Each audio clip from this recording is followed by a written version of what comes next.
Whew. Hey, good evening, LinkedIn. Dave Wilson of Results Staffing. Great discussion tonight. We'll do the social media towards the end, but we're going to talk about bad bosses. Love it. It's a great subject. It really gets people going. I really dug us some good stuff that you got to listen to. So we'll be right back.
Jenny, I knew you'd be the first one on, all the way from Australia, and you're the first one on. Hope everything's going well. I just saw you yesterday. Oh, Harry, I'm trying to talk about this in a great way. Great way. I think it'll lead into some really good conversations when some more people get on. And I was going to talk a lot about some of the stuff for social media for 2021. And hey, Tubia, we are going to hit the social media, but I wanted to talk about bosses, bad bosses. You know, it's 2021 going into, and what are you going to do? So I printed this out. I really like this. Tubia, you're going to like this because you're a nice guy. I don't know if Tubia has a mean bone in his body yet, but Janie, I think he's just really, he's such a soft-spoken gentleman, you know? So, all right. The word toxic boss working in your life, a toxic boss in your working life. What does it mean? A bad or toxic boss is the one, it says, I like this, is who you dread speaking with, the leader who makes you feel small, insignificant, arrogant, irritable, inflexible manager, or a boss who instantly sucks life right out of the employees by simply entering the room. Sound familiar? Think about that. And I can relate to it. Listen, one of these days I'm going to tell my story. I have to be in that right mood to tell them. Here he is, right? Kill them with kindness. I know, because you don't know what to say. Because Tubia, let me tell you what Tubia does. Every time after the shows, or if he's called you or you've spoken with him, he always does a follow-up and says, thank you for talking to me. He does it all the time. That there, and he I know he does it. He does that, and I like that. You know, people don't do that anymore. You know, he always, if you called him and talked to him, he'll say thank you for the conversation and a message, or send it on LinkedIn with the video recording that he does. So, but tonight, what do you do with a boss that you face this? So your boss damages your self-esteem. Your boss doesn't motivate you or inspire you. Your boss ignores you. Your boss makes you dread your work. Your boss lacks integrity. Your boss makes you wish you had a better one. And unfortunately, toxic bosses hurt all the employees. And that is one of the truth that matters is, what do you do? Do you confront? Hey, Bob, how you doing? We got Bob's in the house. This is a good question for Bob. Bob, what do you do with a toxic boss? Now, you've been in the military, just like I have. You've been in there. What do you do, Bob, with a bad boss, toxic? You've been with a company for 5-10 years. One boss comes in and he ruins it. What do you do? Do you confront them? Oh, here he is. Oh, hi, Jamie. Oh, Merry Christmas. There you, Judith Greenleaf. Merry Christmas also. Happy New Year. It's getting real close. So I'm waiting for Bob to come back with his answer of what do you do since you've been in the military, Bob? What do you do with a bad boss? Bad boss. What do you do? I'm waiting for him to say something. You got different ways of looking at things. And here's another thing. In an ideal world, you would have all fantastic managers, bosses who have helped you succeed, which I can count like 5 on my hand that have really, really helped me in my career, who made you feel valued and who were just all around great people, leaders that you really work up with. Let's see, after 5 years, I did. See, it took you 5 years to do that, right? So, everybody wants the ideal boss because that's not the case, because it says here, whether the person you work for is a micromanager, that's the worst. Micromanager has anger management problems, sounds like me, shows favoritism. I was a little guilty of that. I had a couple favorite people. Is flat out workplace bully. Pooh, been there too. I've had a couple of those managers. Just got rid of one. That's why I left. I'm not going to go there. Or just isn't very competent. Oh, here he is. I knew we would get it. A narcissistic boss got tired of it and spoke my mind. Thank you. We're going to get to that point, Bob, because that's one of the things here of what you need to do to confront the issue. So this one here says, make sure you're dealing with a bad boss first. So is it, before trying to fix your bad boss, are you really dealing with one? And it says, is there a reason for his behavior? Or are you being too hard on the person? Maybe you're just, listen, I've been there too. Either you're jealous or you're like, oh shoot, how'd you get that position? And you try to just dig in there and you try to make some things, miserable for him, if you want to say, oh, Janie, look at Janie. I can only count 2 on my hand. All right. All my managers, you want me to tell me who the best? I guess I can say it, but females have been my best bosses. Sorry. Female leaders, I guess I can say female. Yeah, you don't say girl. Female leaders, they're more detail orientated. They follow up, which they do, a lot more than men. Sorry, just had to say that. So, all right. Observe your boss for a few days and try to notice how many things she or he does poorly versus well. Okay. When he or she's doing something bad, try to imagine the most forgiving reason why, if it occurred. Is it their fault, or could it be something out of their control? More reasonable. All right. Smart man. Hey, Rachel, how you doing? There's Rachel.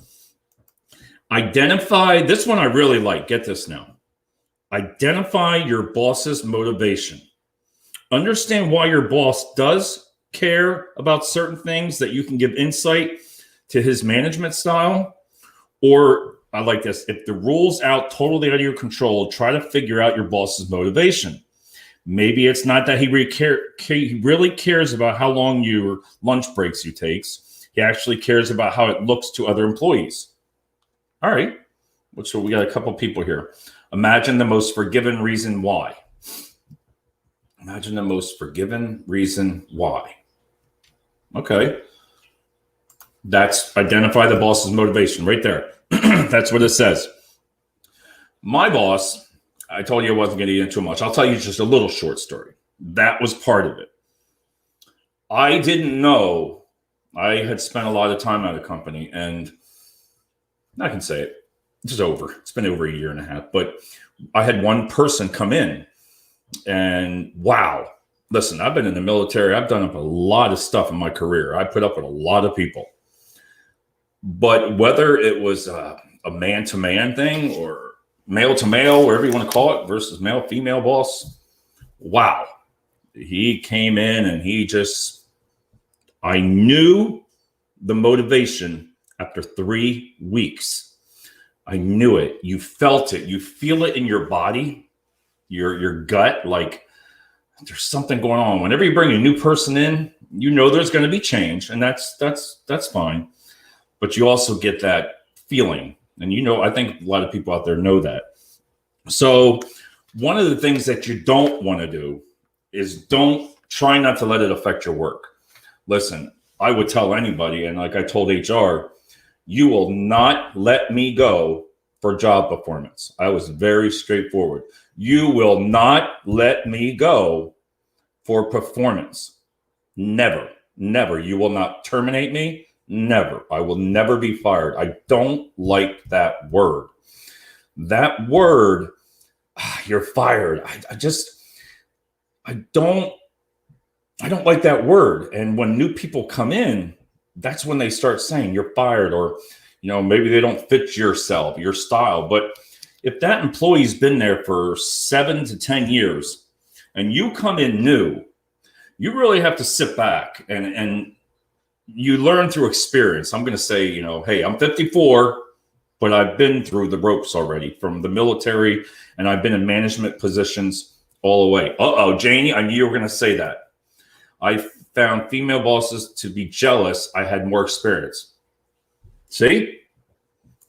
But it's the same way. Female to female, I think there's the same thing as male to male. I'm just putting that out there. I like to work for a female.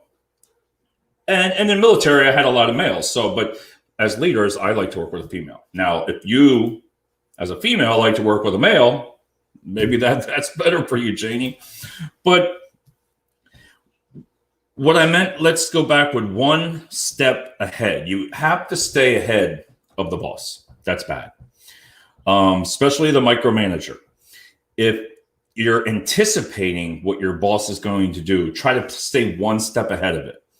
One step ahead. So if you know that person gets irritated at this, they're looking. You really got to sit back. I watched this one video. And if you want to be successful on a new job hunt, right?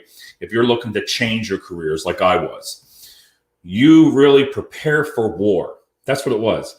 It said, prepare for war. So every night when I got home, I would take a walk, and I walked. And you came up with ideas of what you could do or what you did wrong. What happened? You got a new boss, made you miserable, right? Hate micromanagement. And that's what it was. So what do? You prepare. Because if you know you're on your way out, if you got that feeling, you need to prepare yourself. So whether it's staying one step ahead, him by here, it says, to anticipate tasks your manager expects to get them done will help well ahead of time. I actually already left the draft on the schedule of your desk for your review. Okay. You minimize the need for reminders, realize you have responsibilities to track, and watch your every move. I swear. Watch. Do not let their opinion be about you. If it is, then evaluate why. Let me read that again. Do not let their opinion be about you. If it is, then evaluate why. Rachel, are you talking about the boss? Do not let your opinion be about you. If it is, then evaluate why. Well, I'm going to take 30 seconds on this thing here. Do not let your opinion be about you. If it is, then evaluate why. All right, that's on the boss's end. Because if he's thinking about you, if he doesn't like you, I say he or she, evaluate why they don't like you. If that's what you're saying right there, like what?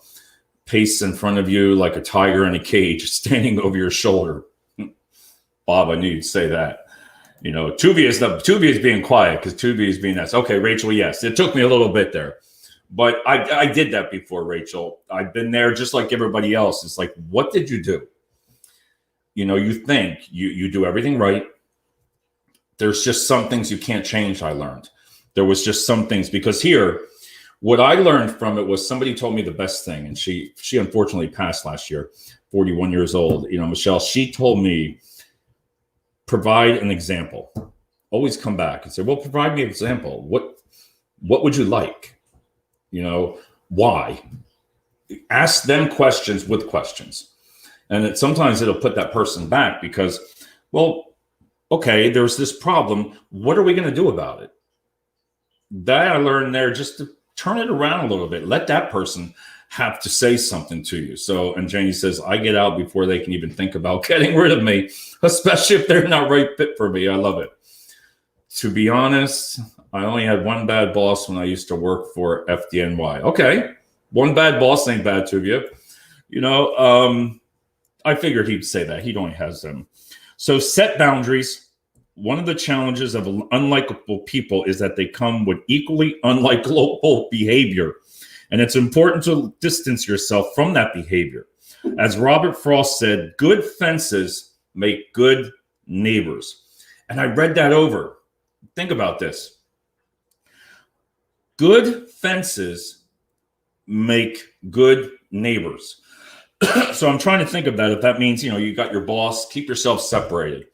Don't get, you know, in the conversations with your boss. Just do your job, sit back, you know, and if you've already know what you did, like that's what I did. I prepared for war. It took me about 7 to 8 weeks of preparing, because the next one is stop assuming they know everything. Don't. Because just because someone has managerial title doesn't mean they have all the right answers all the time. Now, some of the recruiters in the past are going to say that about me. They're going to say, Dave, you never listen in meetings. You never listen. I said, yes, I do. It takes me a while. It goes in here and then comes out. But what I've learned with people is I try not to jump right away now. I listen to an idea and I try to take a little bit of time on it and not make the decision right away, because you're not thinking in the right mind there. You might think, well, I'm the boss. This is what it's going to be. That always doesn't work. So stop assuming. The next one, I love this part. I've been doing my own things for many years. Yes, you have. Totally agree. Act as the leader. Now this, I tried to figure out, I'm trying to compare this to myself even, and I think if you've done this, when dealing with an incompetent boss, there is no reason, sometimes it makes to, when dealing with an incompetent boss, sometimes it's best to make some leadership decisions on your own. Yes, and Rachel, you're correct. Don't take it personally. Listen, I did a couple times, and that can eat at you. It can make you feel horrible. I always wait and say, I'll get back to you. That's a good one. As an employee of an incompetent boss, correct. So, let me get back to that. So if you know your area well enough, there's no reason to go ahead creating and pursuing a direction. You will achieve good results for your company. People who do this are naturally followed by their peers as an informal leader. Management, although they might not be the direct boss, will notice your initiative. Of course, you don't want to do something undermine the boss. So keep them in the loop. And that's what I learned.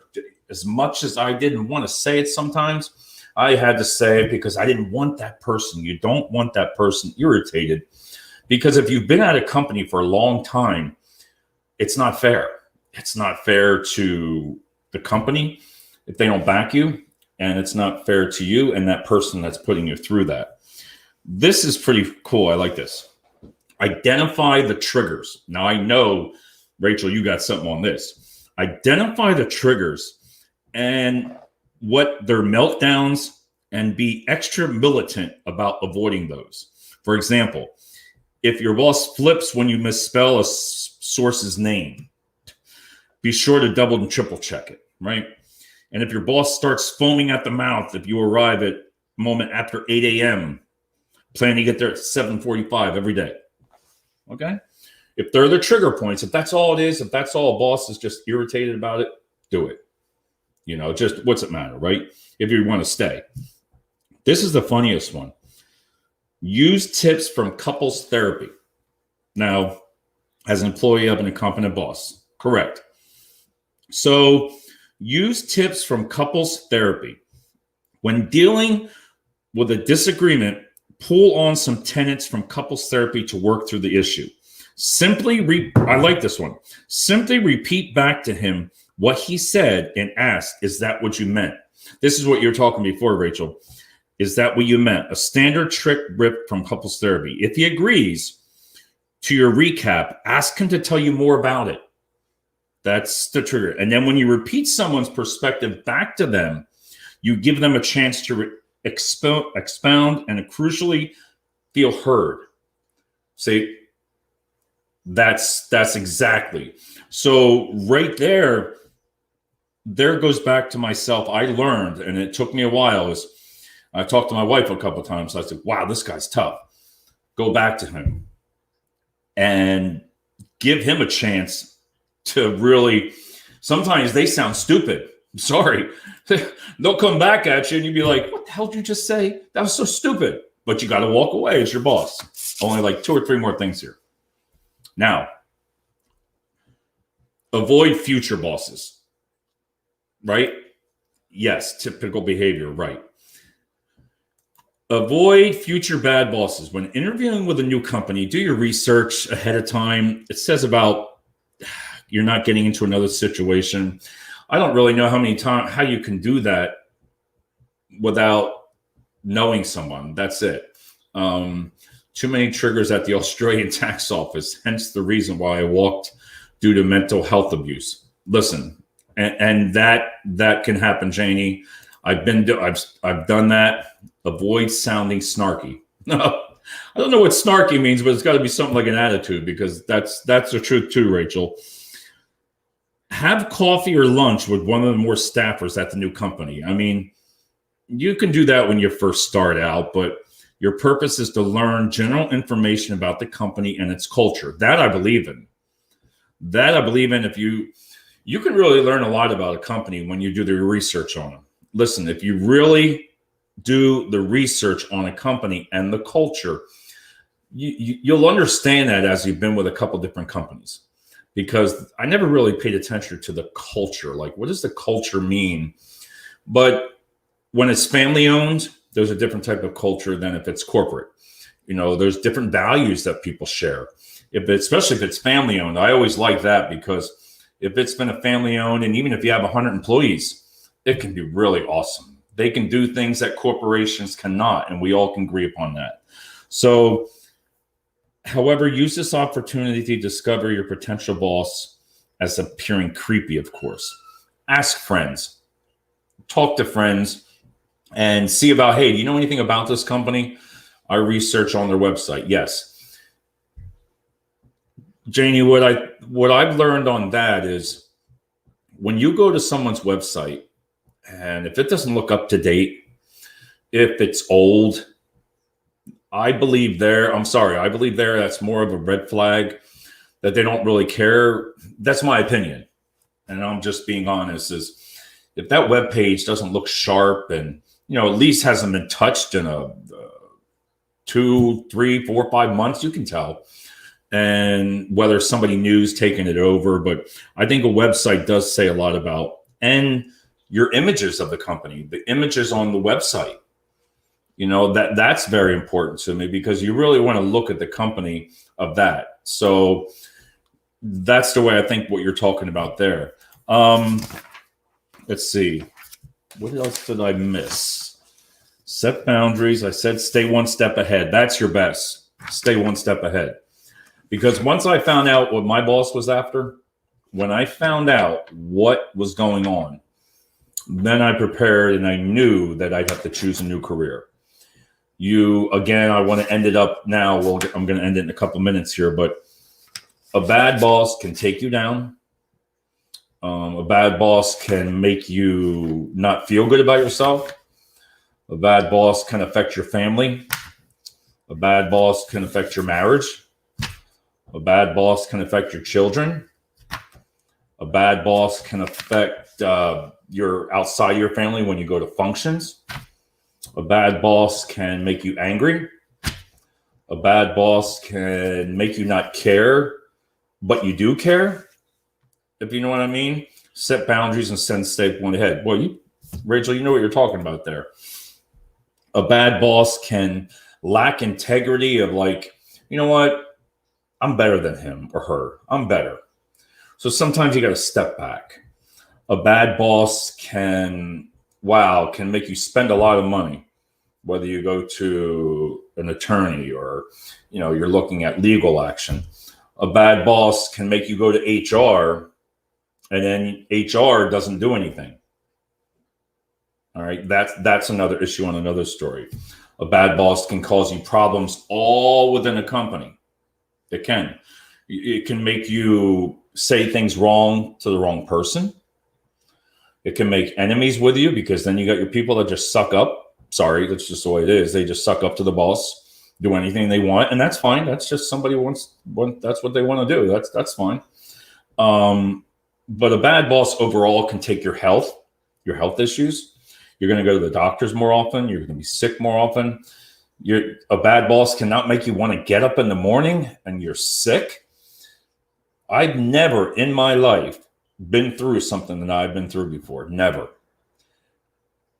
And I'm I'm no different than anybody else when it comes to leadership because I love learning in my career and what I've done wrong and what I would do better with candidates. So on that note, when I have a good crew, if I was to go into a new company, which tomorrow I am, and meet, I want to be known as being honest, if that makes sense to you. I want to listen to the ideas because 2021, and that brings us to the end here, 2021 has got to change within some of the staffing agencies like our own. You have to make the candidate, the employee, valuable. I feel that in companies, when they say manage them out, right? That's what I was told, my last company. They'd say manage them out. Now think about that. What does that mean? Manage them out. Okay. So you have an employee that's been with a company for 10 years, 15 years, and you're coming in and you're going to say, manage them out. Really? As a leader, I think you need to teach. Listen, if you train and if you give the sources to, with Rachel, you can understand even to VSM. And if you give your people training, you give them the tools, they'll succeed. But if they don't, there's procedures. Did you do this? No. Did you do this? No. I've told you to do this. We've had our reviews because reviews, oh God, I can go on about reviews. The reviews was like, yeah, I'm going to get one this year. You just sign it. You did nothing. You got a review. Everybody knew you got 2-3%, la-di-da-di-da. You just signed the damn thing and just sent it on. Nobody even cared. Did you go over your review? Oh, yeah. You could just get all that stuff. Let's see what Rachel says. Someone in a position of authority when I was a server attempted to sweep my leg. Luckily, I was into yoga and mountaineering, so good luck taking me down. Where the heck were you working? Jesus. And then I knew then her motivation as she unwrapped her leg from mine and never got close to me again. Whoa. I'll tell you what, Rachel, I'm not going to mess with you at work. Well, but on that note, everybody, I thought it was a great subject, and I'll talk about the social media another time. But thanks, Rachel and Janie. I know it's daytime for you, Janie, in Australia. Steve, I talked earlier to Steve. We're going over some ideas about how to reach out on sales to some new clients and learn from there. So the nicest restaurant in our town. All right. Okay. Now I know what you're talking about. So on that note, everybody, have a great night.